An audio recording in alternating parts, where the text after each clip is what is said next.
Olá, tudo bem?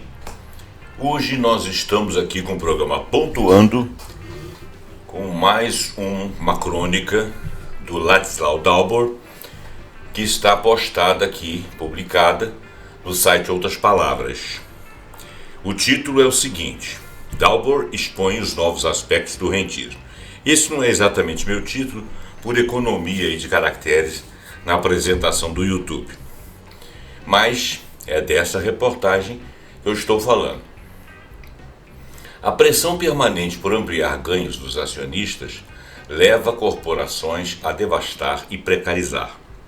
A lógica degradou a internet, onde agora pouco se cria ou colabora, pois as Big Techs, a elas interessa a disputa, o conflito e a impotência social. Publicado no Outras Palavras por Ladislau Dalbor, em 16 de 4 de 2024. Tem aqui 3 citações antes da crônica em si. A primeira: 2 diretrizes principais estruturam o sistema de gestão empresarial: maximização e competição.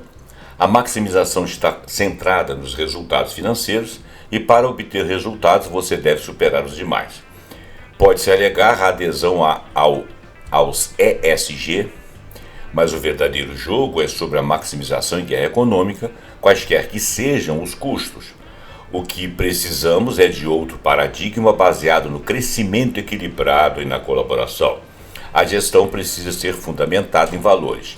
Essas palavras são do próprio Ladislau Dalbor. Aqui cabe uma explicação aqui, algumas pessoas poderiam sentir dificuldade. ESG significa Environment, Social and Governance, que em português significa Meio Ambiente, Responsabilidade Social e Governança. Vamos à segunda citação. Manolito, não é verdade que existem outros valores além do dinheiro?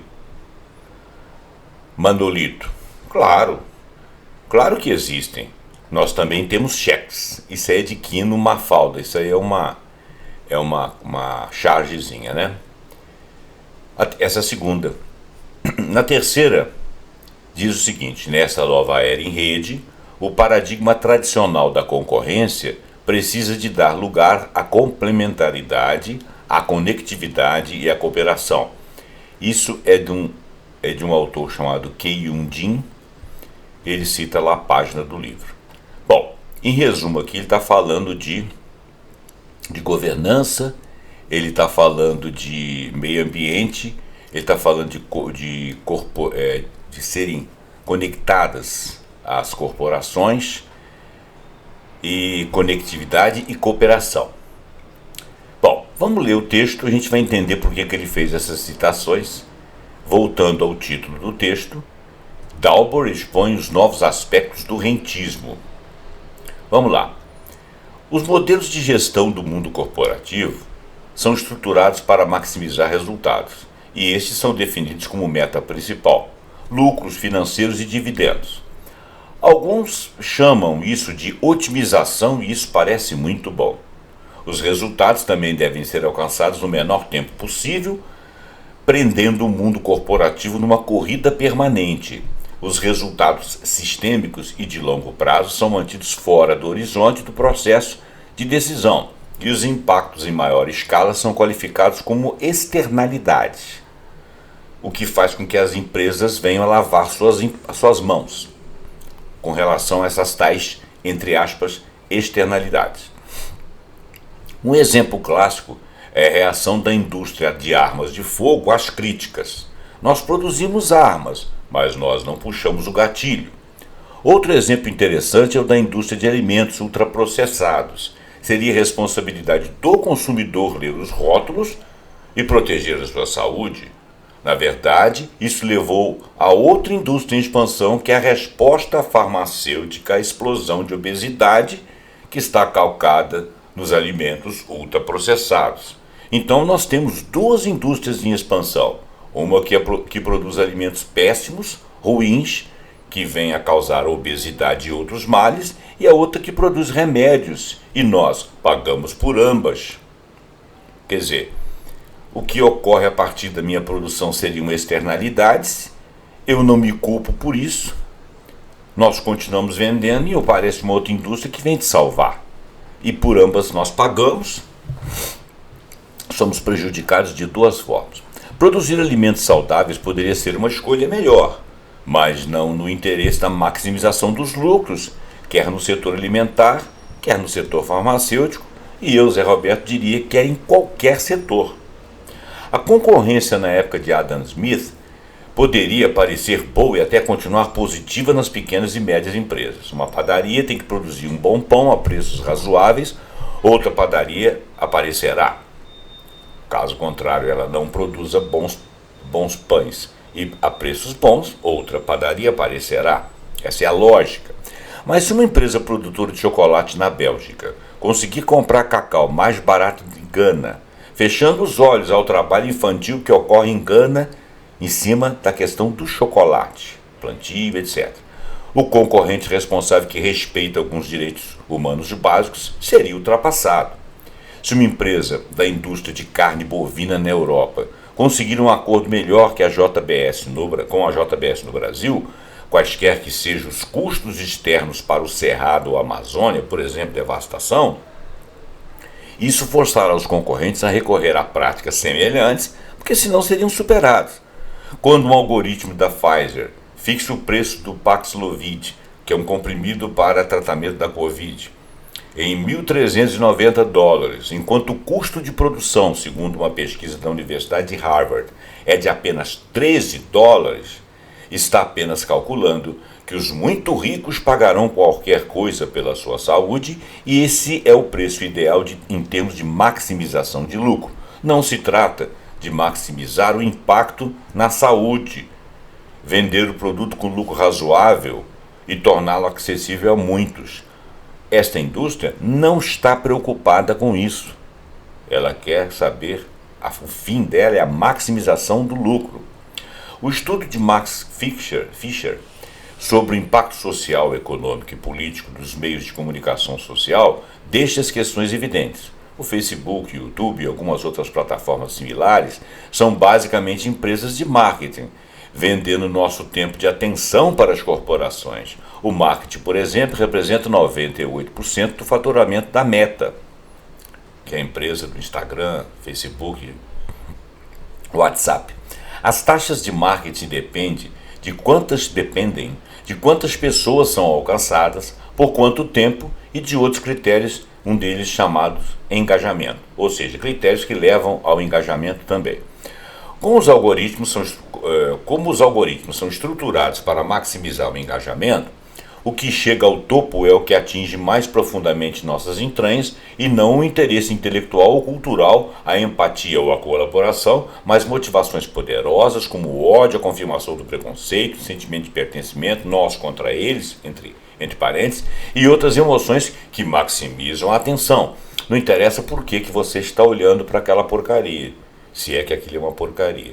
O fato é que porcaria ou não, eu consigo maximizar a atenção independente do que possa acontecer com você ou se seja eticamente reprovável. É o que ele está falando. A profundidade disso deve ser vista em tantos conflitos e polarizações políticas absurdas, ampliadas radicalmente pelas mídias sociais.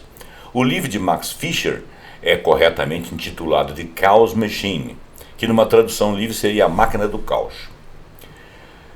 A legítima otimização do lucro pelo padeiro da época de Adam Smith, quando inserido em algoritmos na era da revolução digital, com conectividade global e vieses de confirmação de epidemias, tem impactos negativos dramáticos. Não se trata de sermos bons ou maus, trata-se de ampliar instintos poderosos que existem em todos nós.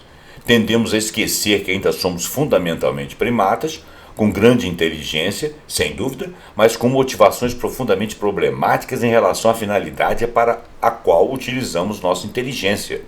Somos parcialmente racionais, mas a capacidade cerebral acrescida não eliminou as motivações mais profundas que herdamos.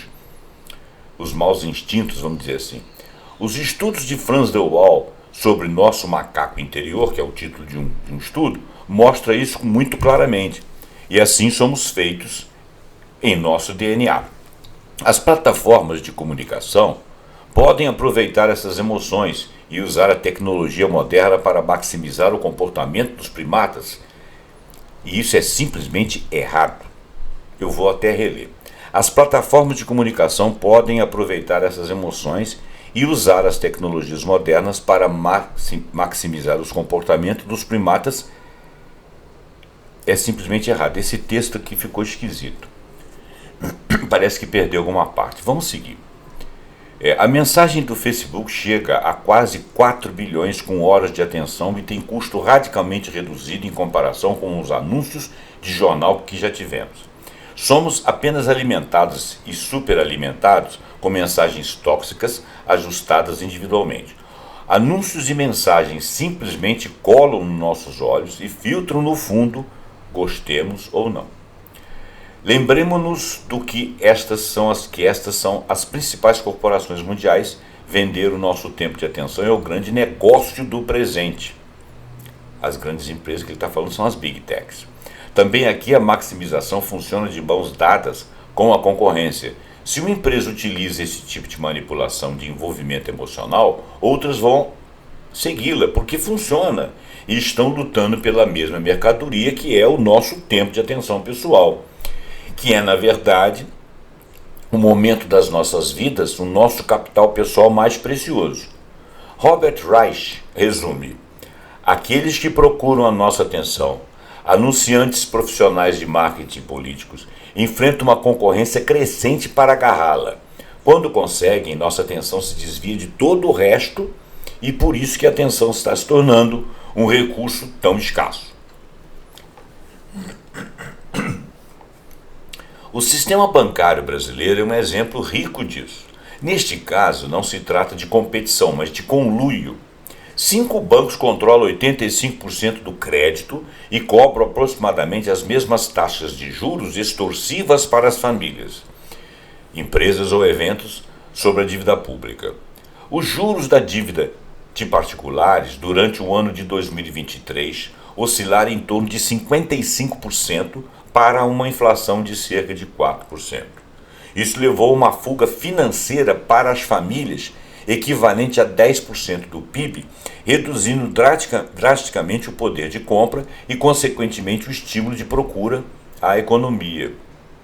A taxa de juros média das empresas ronda os 23%, o que levou a uma redução do investimento produtivo. Para quem tem capital, tendo em conta que a procura está estagnada e as taxas de juros elevadas, se precisar de apoio financeiro, simplesmente optará por investir na dívida pública, pagando 8% líquido de inflação. Lucro sólido, sem risco, sem esforço de produção. Quando a renda financeira paga mais do que o investimento que produz, é para lá que vai o dinheiro. Isto simplesmente matar o ganso com a maximização a curto prazo. A economia, então, está estagnada. Ele está dizendo que quando você tem dinheiro, ao invés de você investir numa indústria, produzir algo e vender o melhor produto possível, é preferível você aplicar em papéis da dívida pública que pagam lucros sem que você corra riscos. E esses lucros podem ser pré ou pós-fixados ou ficar variando ao longo das taxas ao mês ou trimestrais, seja lá como for, mas de qualquer forma isso paga mais do que o custo que você tem de administrar toda uma empresa, comprar material, pagar, tirar título em banco e financiar e etc.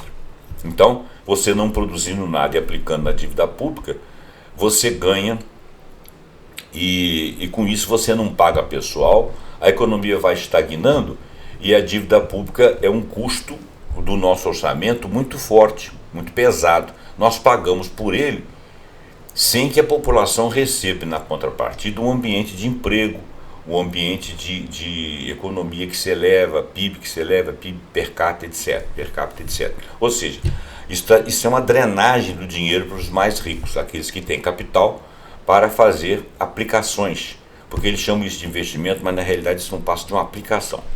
Então, olha bem, não se trata de altos e baixos do mercado.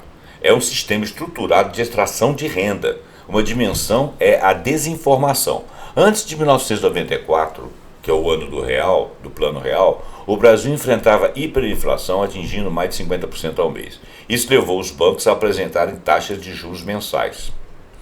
A hiperinflação foi reduzida, mas os bancos continuam a apresentar taxas de juros todos os meses, o que as torna semelhantes às taxas de juros anuais do resto do mundo. As taxas de juros de 100% será apresentada nos bancos ou no comércio com 6% ou preferencialmente 5,9%.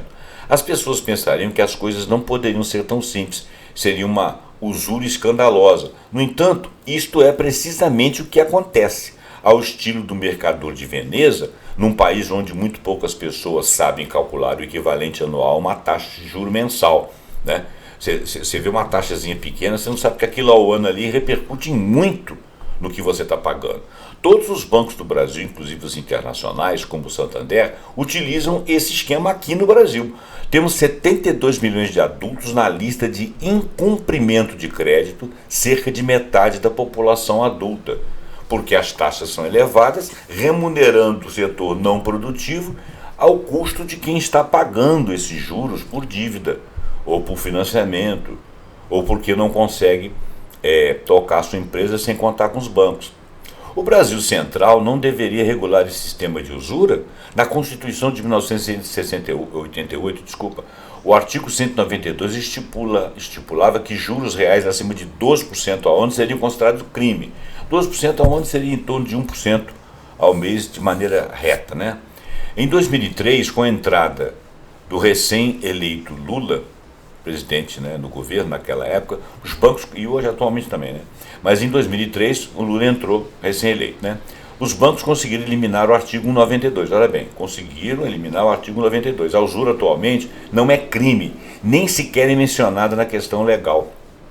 E o Banco Central, mais recentemente, foi declarado autônomo, colocado de fato nas mãos dos bancos e do sistema financeiro. O Banco Central ficou à deriva na mão dos bancos, não é mais coordenado por equipes governamentais, ele é autônomo, o que levou a que a dívida pública pagasse as taxas de juros mais elevadas do mundo, basicamente ao mesmo sistema financeiro. Em 2023, as correntes de drenagem do orçamento atingiu o equivalente a 7% do PIB. O dreno financeiro improdutivo global, ou seja, aquele dinheiro que sai do setor que não produz nada e só ganha, que ele apresentou numa audiência do Congresso em Brasília, é equivalente a 30% do PIB. O dreno é aquilo que se perde, 30% do PIB. Como grande parte dos congressistas tem forte investimento financeiro e, portanto, quer manter as taxas de juros tão altas quanto possível, isso se tornou uma deformação estrutural. É um drama para a economia e para a sociedade, mas é politicamente sólido. Até que ponto a democracia pode resistir quando a desigualdade atinge níveis tão absurdos? A drenagem desses recursos naturais é outro exemplo. A água é um bem público e está rapidamente se tornando um recurso escasso.